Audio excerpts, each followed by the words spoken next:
A lot has happened when it comes to the Epstein case and the Epstein files in the last couple days. So I want to give you some fast facts to keep you up to date about what's going on because I find this whole thing fascinating and there's a lot of moving parts. So, number one, probably the most important thing is the swearing in of the representative behind me. The first Twitter post that she made actually references the Epstein files because victims were at her swearing in. Now, that is a big deal because now that she is in, they have enough votes for the discharge petition, the Democrats hoped.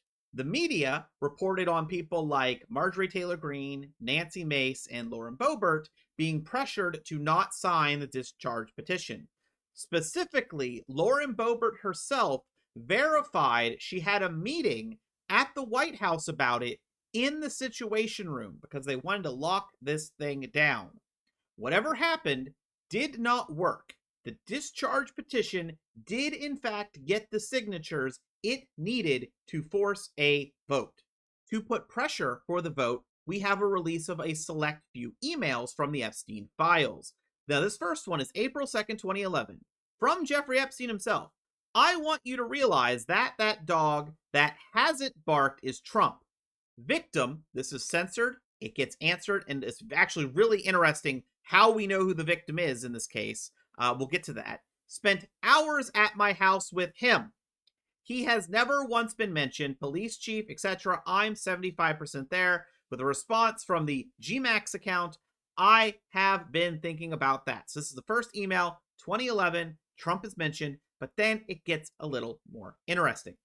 This one here is from December 15th, 2015 at the start, begins from Michael Wolff. He wrote, I hear CNN planning to ask Trump tonight about his relationship with you, either on air or in scrum afterwards. Jeffrey Epstein asks, if we were able to craft an answer for him, what do you think it should be? And Michael Wolff responds, I think you should let him hang himself.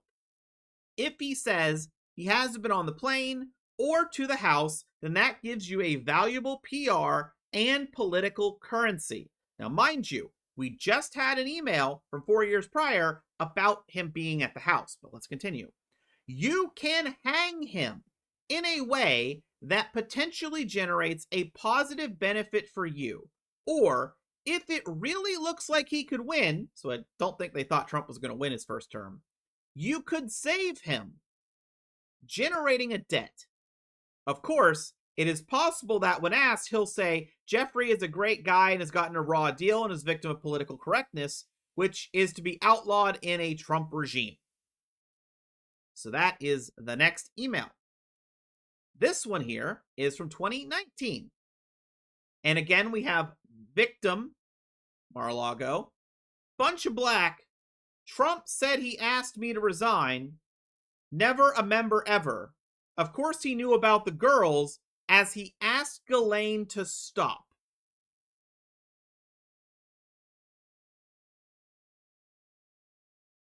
(2019) Jeffrey Epstein says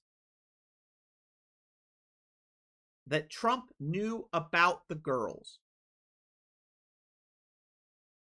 Knew what was happening and specifically told Ghislaine Maxwell to stop.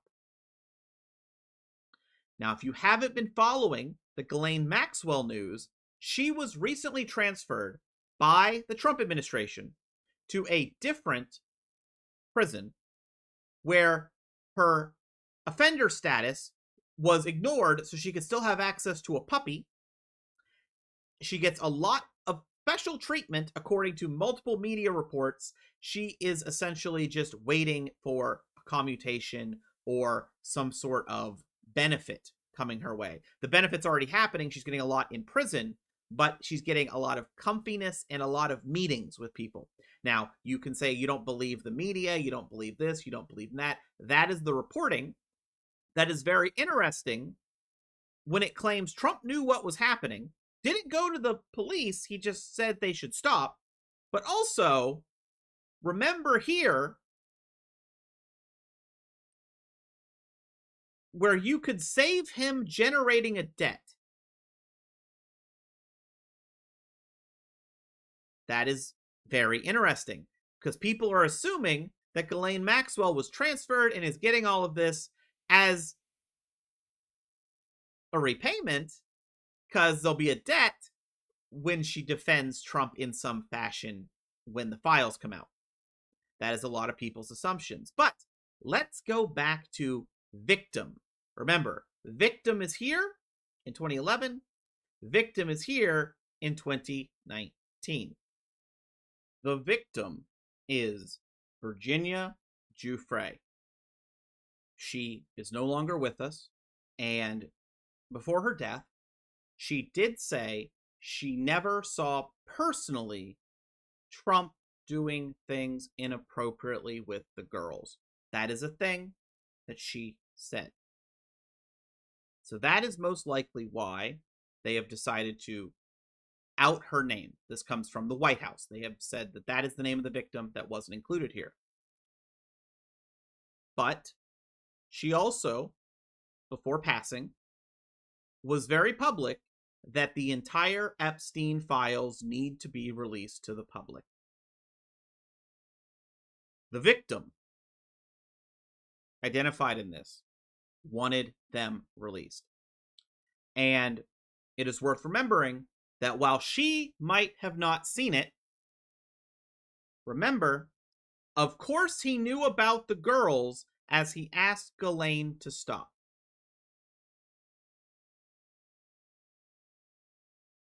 "2019. Everything was public and known by 2019. This is from Jeffrey Epstein himself.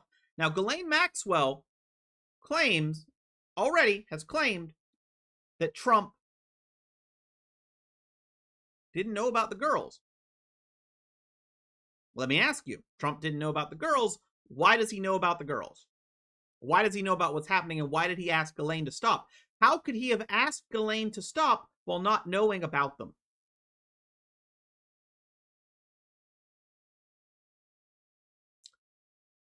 There's some updates right there.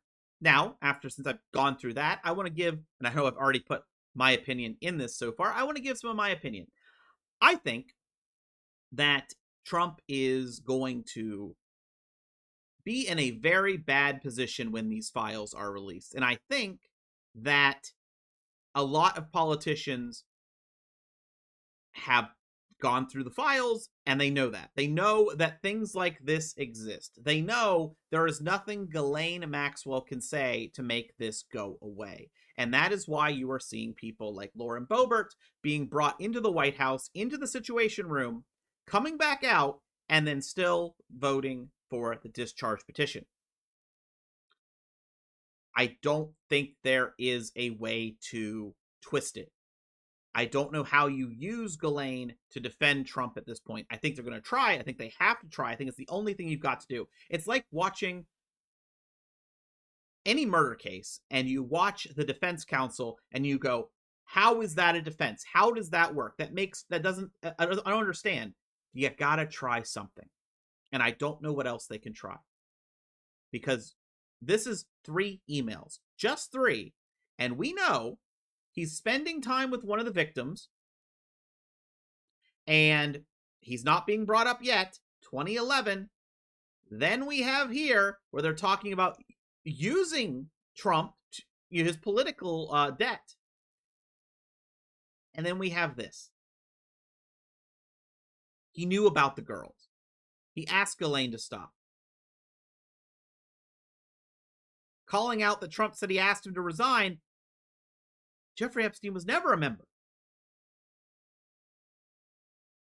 Now, what this big black bar here is, that whole sentence, we don't know that yet.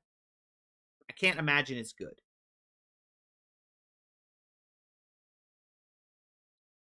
I think that, personally, Trump was fully aware of what was going on. I personally think he was probably actively involved. I think that anyone that was aware was probably actively involved for 2 very simple reasons. Number 1, why would they let you know this exists unless you are going to be involved? Number 2, if you knew this was going on, Why didn't you go to police? Why did you just say, please stop? Imagine, I mean, he knew about the girls. He asked Ghislaine to stop. Imagine you're in a scenario where you have absolutely nothing to do with what is happening with Epstein's Island and all of this. You have no involvement, but you have knowledge. You could get proof. And instead of going to the authorities, you just say, please stop. And they didn't.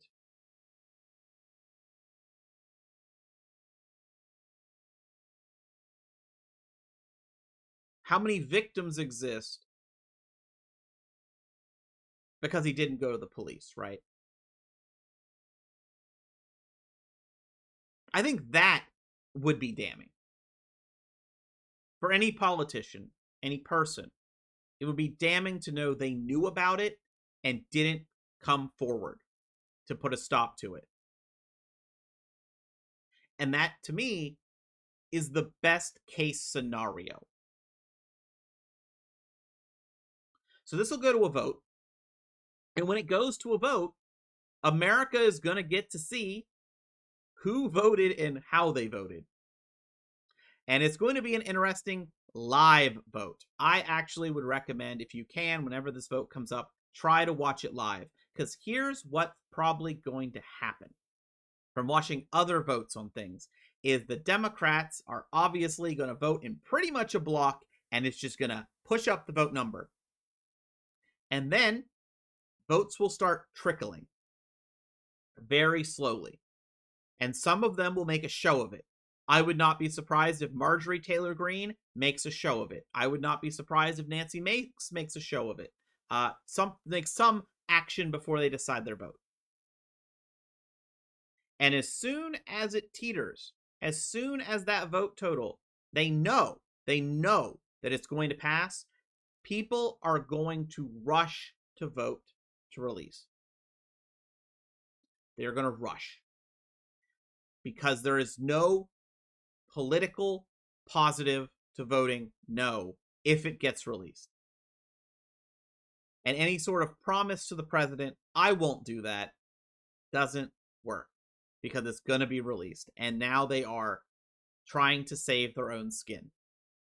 So what I'm going to say is, I would definitely not just say, look at the vote, the final vote. I would say, look at when people voted. If you can. If there's a way to do that. If there's a way to find out when people made their vote. Very, very telling. Because again, if you vote no to release the Epstein Files, that's pretty bad. If you vote yes, but you're only willing to vote yes when it was already going to be released, that's pretty bad.